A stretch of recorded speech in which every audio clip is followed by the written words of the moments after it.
Hello everyone, Josh first back again, bringing you guys some more Digimon ReArise, and today we're going to be taking a look at the new Metalgarurumon limited banner that is coming, and it completely caught me off guard and surprised me. I could not believe that we're getting another banner already, especially a limited banner. So, Metalgarurumon is coming later today. I believe it'll be later tonight for a lot of us here in America. It'll be probably very early in the morning for all of you out there in the East.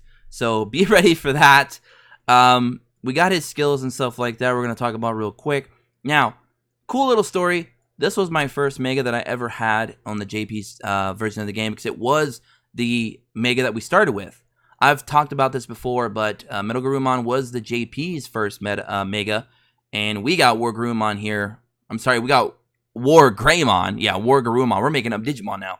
We had Wargreymon here on Global. So I told you guys that Bandit loves to do that. They love to throw one or the other at us, depending on if we're JP or Global. They do that all the time. I think it's just because they feel like that's the only Digimon that are popular over here for some reason, even though that's not really true, but they seem to think so. But whatever. Anyways, so he has two skills, both of which are single target, very high single target damage. The first one does 460%, second one does 320%. His first skill also allows him to have a 60% chance to inflict freeze, which basically just takes the enemy out of the equation until they're unfrozen, which is going to be more beneficial, of course, in PvP, in Underworld, and, you know, just normal farming than it will, of course, be in Raid Battle. Raid Bass. Yeah, what's a Raid Bass? This is what happens when you try to record 3 something in the morning, guys. Raid Battle. There we go. Increases one own's tech by 50%, which is very similar to what Wargreymon does with his S2, where he gives himself 50% power. So he does it on his S1, Wargreymon does it on his S2. Sea Charge Blizzard also increases all allies' critical rate by 30%, so that is a rainbow skill.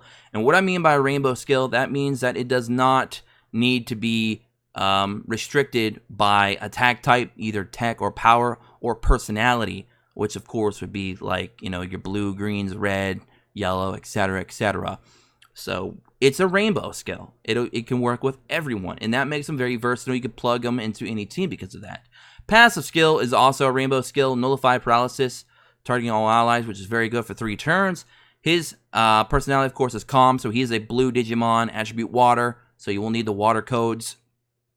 HP 5720, Tech 3520, Defense 1339, and Speed 27. His stats are very relative to Wargreymon as well. I think his defense is a little bit higher. Tech might be a little bit less than Greymon's power, but still very relative, and their speed is the same. So that is his stats.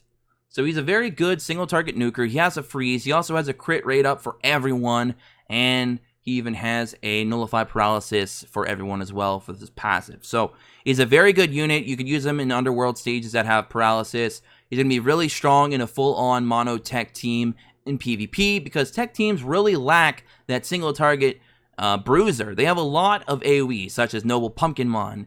You've got, I believe, also Ravemon.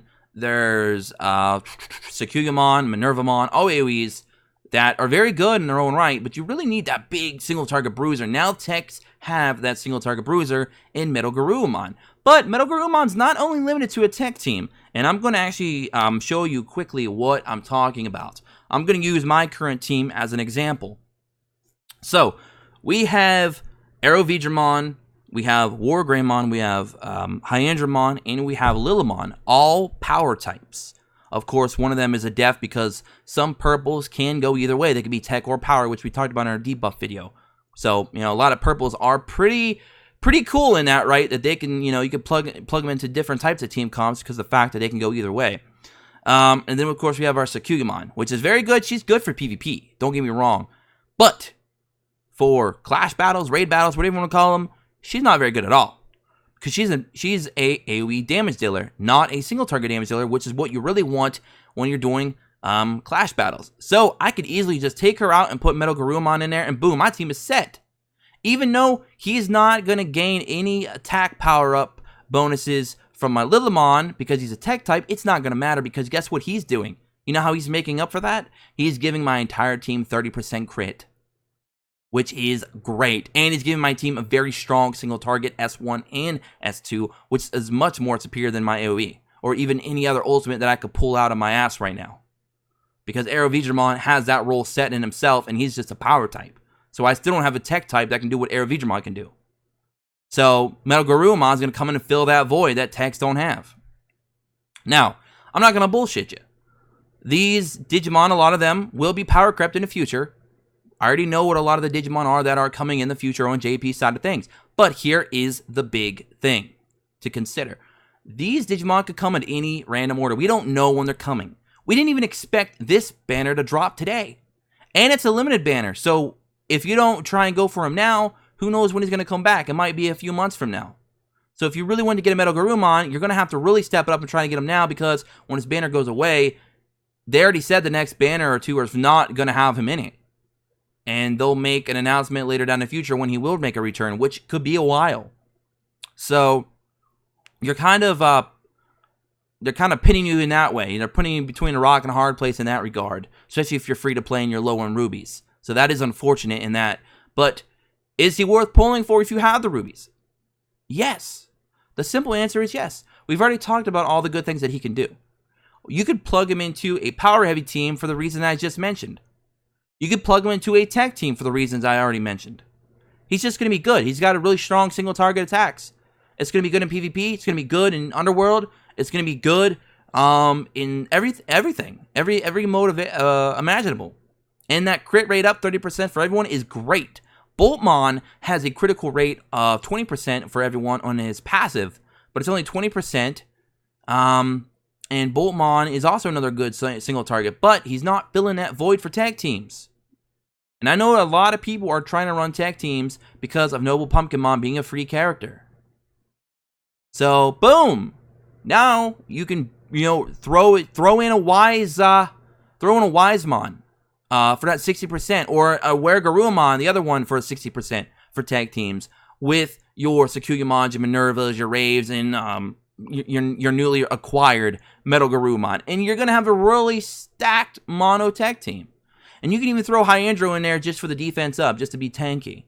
So there's a lot of mix and match you can do with these teams. Metalgarurumon being in tech does not hurt his status at all. You can throw him in this team, and he's going to be strong. You can throw him in a power team. You can throw him in a tech team. You can throw him in some kind of rainbow team with a combination of the two. It doesn't matter. He's going to be useful. Now, I'm not going to say he's going to be the greatest thing since sliced bread long term, because that would be a lie. But the here and now, where it matters, we don't care about Japanese tier lists. We don't care what the Japanese banners were for the past 16 months. We don't know how Bandai is going to release those Digimon in global. They're already doing it in a whole bunch of different ways as it is. So some of the stronger Digimon that might power creep Metalgarurumon might drop in a few months. We don't know. But he's limited, so you have to take that into account. He's going to be an upgrade to a lot of your accounts right now. And if you want to play that waiting game like, oh, I'm just going to wait till Omnimon drops. I'm going to wait till Alphamon drops, or Old Force Veedramon, or whatever, Examon. I'm just going to wait for them. You might be waiting a while, because we don't know when they're coming. So, if you miss the opportunity to pull that Digimon that could help you right now and help you climb in PvP and maintain rubies and stuff like that and progress, that's up to you. I'm just here to talk about what I feel, if he's worth it or not, and I do. I feel that he's worth it. So if I'm able to help anybody out in that, let me know. Anyways, I'm going to get out of here. Hope you all have a wonderful day. If you are pulling for him, I wish you all luck in pulling for him. His banner will be again dropping later tonight. I believe it'll be when the WarGreymon Clash Battle leaves.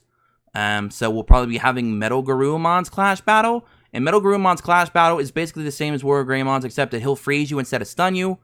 That's pretty much the difference. And of course, he's a tech type and not power type. So that might change up some of your strategies if some of you are running some certain Digimon that lower tech power, or tech or power rather, attack. So we'll see what happens. But anyways, that's all for me tonight. So again, I wish you all well. Drop a like if you did. Comment below what you guys think about Metalgarurumon. Are you going to be summoning for him? Were you guys shocked that we got a banner for him already?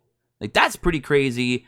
And I might be doing some summons later because we hit our goal. One of our friends here at the channel, Eddie, said that if we hit 200 in our stream, he was going to donate so we could do some summons for the banner later tonight. And we actually hit 300 plus. So for all of you that was in that stream, wow. You guys came out and you were phenomenal.